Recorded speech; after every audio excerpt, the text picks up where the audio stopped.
છોટાઉદેપુર જિલ્લાના નસવાડી બોડેલી રોડ પર દેશન ચોકડી પાસે નર્મદા નિગમની કેનાલ પર વર્ષો જૂનો બ્રિજ હાલ જર્જરિત હાલતમાં છે। સ્થાનિકો અને વાહન ચાલકોનો આક્ષેપ છે કે નેશનલ હાઈવે વિભાગના અધિકારીઓ અથવા તો નર્મદા વિભાગના અધિકારીઓ કાળજી લેતા નથી અને ગમે ત્યારે મોટી દુર્ઘટના સર્જાય તેની શું રાહ જોવાઈ રહી છે।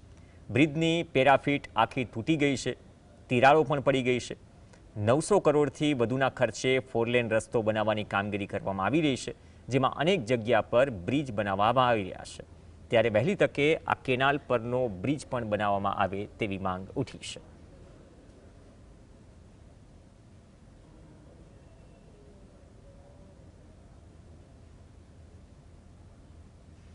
જિલ્લાના બોડેલી અને નસવાડી રોડ ઉપર દેસણના પાટિયા પાસે નર્મદા નિગમની કેનાલ પસાર થાય છે।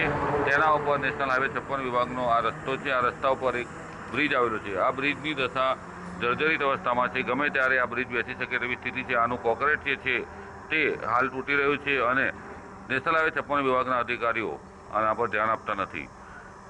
900 કરોડથી વધુના ખર્ચે આખો રસ્તો મંજૂર થયો છે, ત્યારે આ બ્રિજ વહેલી તકે બનાવવો જોઈએ। હાલ રસ્તો પહોળો કરવાની કામગીરી ચાલી રહી છે। બીજી જગ્યાઓ પર બ્રિજ બનાવવાની કામગીરી ચાલે છે, પરંતુ આ બ્રિજ હાલ ના બનાવાતા બ્રિજને નુકસાન થાય અને વાહન વ્યવહાર બંધ થઈ જાય તો હજારો વાહન ચાલકોને નુકસાન થાય તેમ છે અને બે તાલુકાને અને મધ્યપ્રદેશને જોડતો રસ્તો છે, ત્યારે અધિકારીઓએ કાળજી લેવી જોઈએ તે જરૂરી બન્યું છે। રફીક ધણીવાલા, GSTV, છોટાઉદેપુર।